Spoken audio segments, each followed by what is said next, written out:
And I spent much of the time between his death and the non-indictment of Darren Wilson mourning and crying and fearing, trying to figure this shit out by myself, excuse my language, trying to figure this stuff out by myself. I didn't know where to go or how to get plugged in, but I knew that people were going to be at Westlake on the night of the non-indictment. We all knew what it was going to be, and so I got off of work and I went down there and I was like, you know what, I don't know what the solution is to this, but all I know is that if I'm going to cry, I'm not going to cry alone.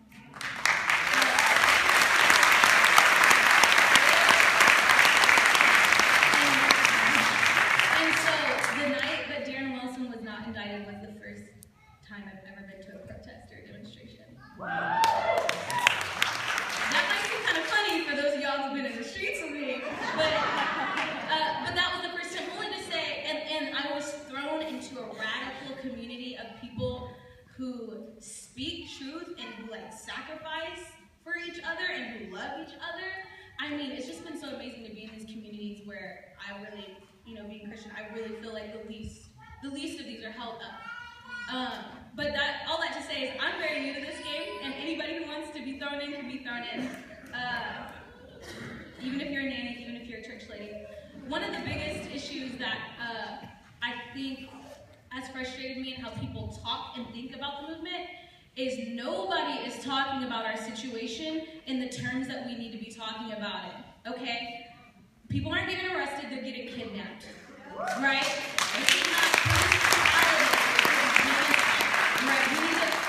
I really do believe that we need to be talking about the state of black folks in America in the terms that they're in and not care about offending anybody. Mm-hmm. Quite frankly, I'll be real on this, quite frankly, we can't wait for white people to decide that we can be free. We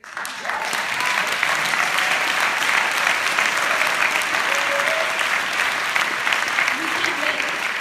I guarantee you, if white folks were somehow going to come around and give us our freedom, I'm sure they would have done it by now. I don't think that black people are still persecuted and oppressed because we have not asked nicely enough.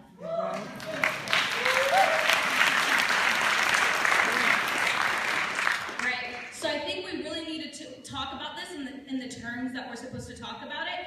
And quite frankly, I'll be honest, a lot of people come to me and talk about the work that I'm doing, and they presume that my goal is to make the white powers that be like me or think I'm a nice person. That is not my goal. To be clear, I don't think it matters whether the powers that be think I'm a nice person or whether they're afraid of me. Both can achieve the same goal. The end goal is black liberation.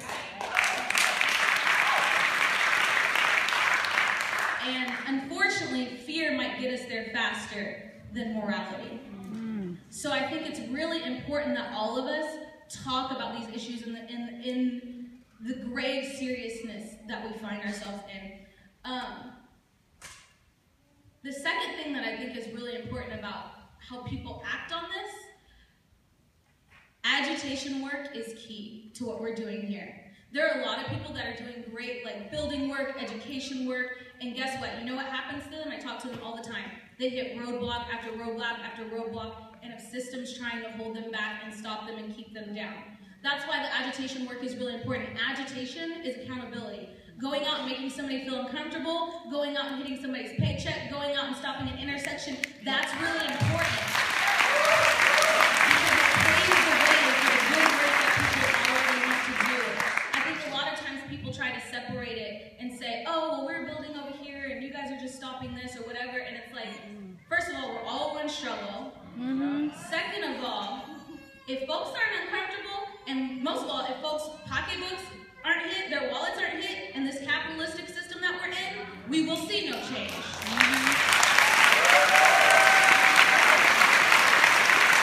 so I really think that everybody has to be engaged in agitation work. And that doesn't mean just being in the street and stopping intersections. That means in whatever circles you're in, if you're not making it uncomfortable for somebody to live in this racist, capitalistic society that we're in, that treats people the way they're in, you're not doing the work.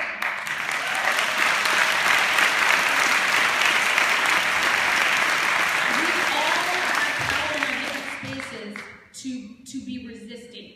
It is not enough to just passively let stuff go by. We need to constantly be speaking truth to power, calling things out. And you know what? Honestly, I really don't care how much people are inconvenienced while people are dying. So we all need to be stepping up there and doing that. Even if you can't get out in the streets, even if you can't take certain risks or whatever, you can still be doing agitation work in your own context. And the last thing I'm going to say is two things that I think are really important for the movement here in Seattle moving forward. One of those is our absolutely horrific and corrupt and abusive Seattle Police Department.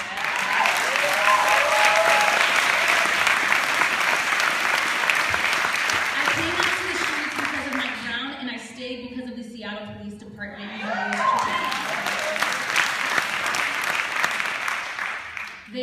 They are untrained, they are unruly, and they are unaccountable, and we cannot let it continue. They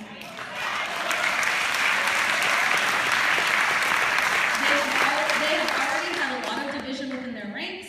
They're already having, we'll call it pressure, put on them by the DOJ. We as a community need to continue to pressure them. We need to continue to hold them accountable. We need to continue to go into city council meetings and say, actually, what you just said right there is a lie.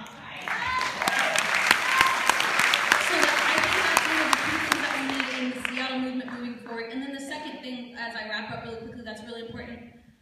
There can be no youth jail built in this city.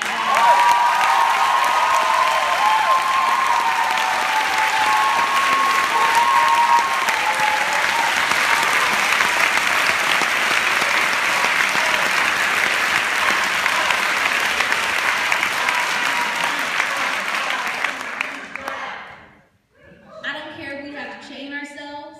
I don't care if we have to stop every street in this city. I don't care if I have to chase Ed Murray out of every single event he goes to.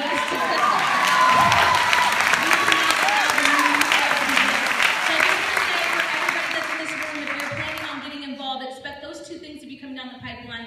And everyone in this room is responsible for those two issues getting handled in our city.